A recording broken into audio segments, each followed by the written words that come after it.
What's up, everybody? This is Good Millhouse here, and if you clicked on this video, you guys are trying to wonder how you can create custom shapes in Photoshop. Well, making custom shapes are pretty simple, and I can just show you guys in a very few clicks here and there, but also I will show you how I make my custom shapes and how I apply it to Photoshop. I use custom shapes to help further along my landscape paintings. So in this video, hopefully you guys can use this to your own advantage and learn a thing or two and maybe share it with your friends. Okay, everybody, we're in Photoshop. I have my image uploaded, and to make a custom shape out of whatever we want to select out of this image here will be pretty easy. So show you guys. So I already have a reference image here, or just some landscape stuff, and I'm kind of digging some of the parts right here, and I think I'm gonna use that as a part of a stamp. Oh, on tool, get your ellipse tool and just carve out whatever you prefer in the image, and just kind of like this right here. And you just fine tweak this selection here. Don't want to get any of this water. Now, so what I'm gonna do, I'm gonna hit Shift+Ctrl+I to invert the selection and then delete the rest. I'm on the wrong layer. Delete the rest. Hit Control+D to deselect, and all I have is this cutout. So the next step will be using Control+L. Nope, not Control+L. I'm going to hit Control+U. I want to bring down the saturation, so there's no color whatsoever into this selection here. Then I'm going to hit Control+L, and then mess with the black and whites. So all you want is black and white for your custom shape. So all you gotta do is just toggle these little selections here.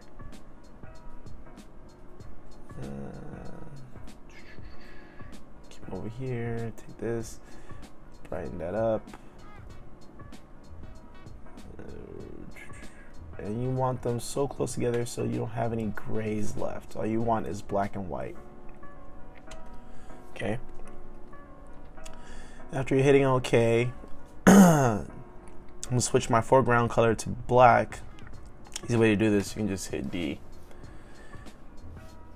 And then I'm gonna go to select color range, and it's going to select only the black parts of the image that we have left. And hit OK. It's all selected. Then I go down to paths. And we're almost done. This is very simple. You hit this little icon at the bottom here, and I have the image pop up on the screen so you can follow along and see what I just clicked on. So that means all the black pixels are selected. Go to Edit, Define Custom Shape, then you name your shape. I'm just gonna call it Cliff Face. I don't know how many of these shapes I made, so I'm gonna just name it 4.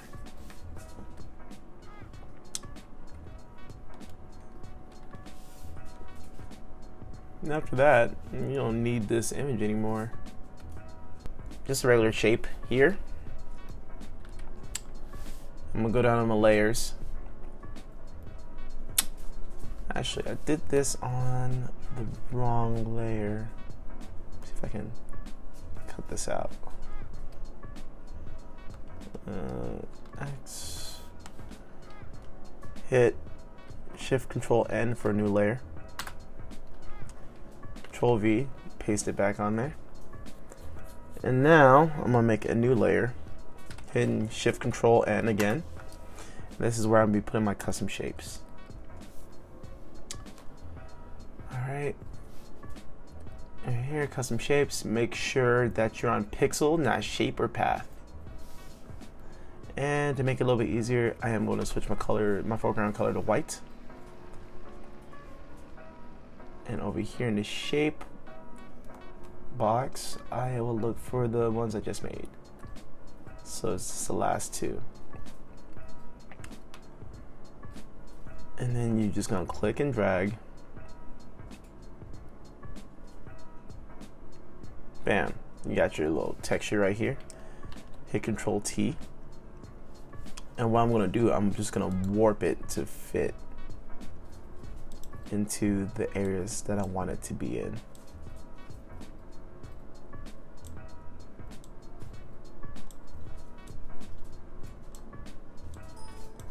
And after just playing around with this for a little bit,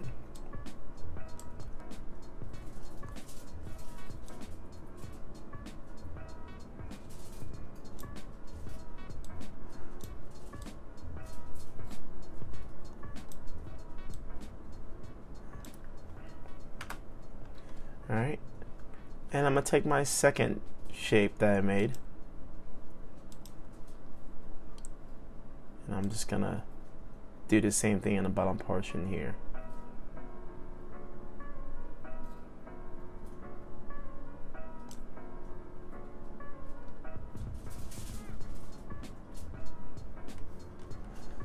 I'm gonna use my lasso tool, select it, hit Control T again, and I'm just going to warp, just to have it all fit in here.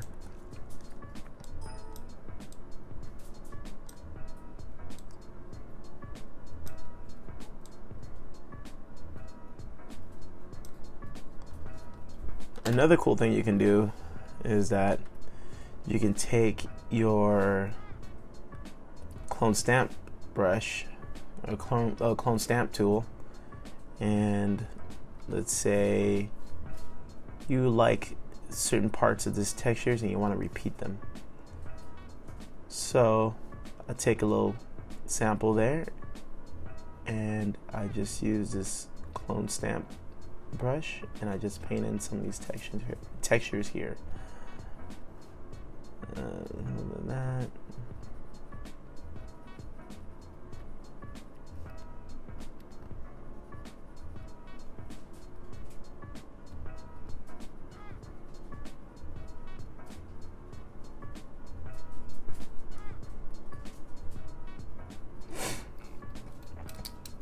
I'll take my soft eraser, get rid of some of the details here. I think I did a little too much. Soft. Alright. And what I'm going to do, I'm going to hide my layer now. Make a new layer on top. Hit Control and click onto my layer number 2, and you'll see that it will still have the selection of whatever I just put underneath it. Control H to hide it. Use my soft round brush and grab a little sample color and grab something that probably can show. Now I have my soft round brush selected, and one thing I'm gonna do is I'm gonna bring down my opacity really low opacity, I think about like 31%, and I'm gonna bring down my flow to about 40. So low opacity, low flow, and then you can do is just lightly paint it. And actually, I think what I'm gonna do is, yeah, okay. So I'm just gonna lightly paint it. And then you can already see that it's popping up, showing.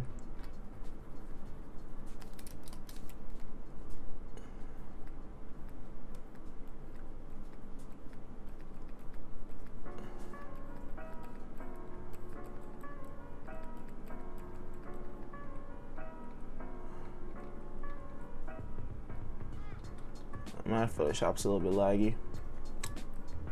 need to upgrade some of the parts of my computer. But with the low opacity and low everything, low opacity and low flow, not trying to be lazy with describing or doing this, you can already tell, you can see now like the details of my rock formation, which was just a shape. It's looking a little bit more earthly. And another trick you can do to give it more of a pop and show more detail is that we already have it selected, right? If I hit Control H, you can see my selection. Now I hit Shift Control I to invert the selection.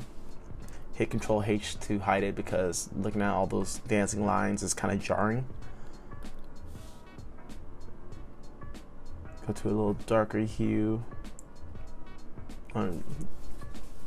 And I'll make a new layer. You don't ever want to do this on both layers because it just makes everything else kind of tricky and complicated to work around. You want to have them separated. So this would be the darker areas of the rock. I feel like it's not dark enough. Bring that down a little bit. And there you can start seeing more of the face of the rock a little bit better.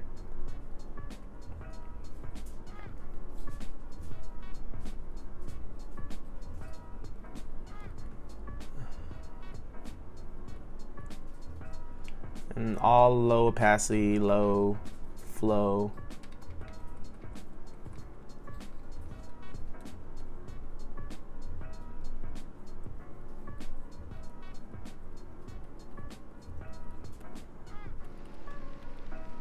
And there you have it. This is how you make custom shapes and also how you can apply it to your artwork.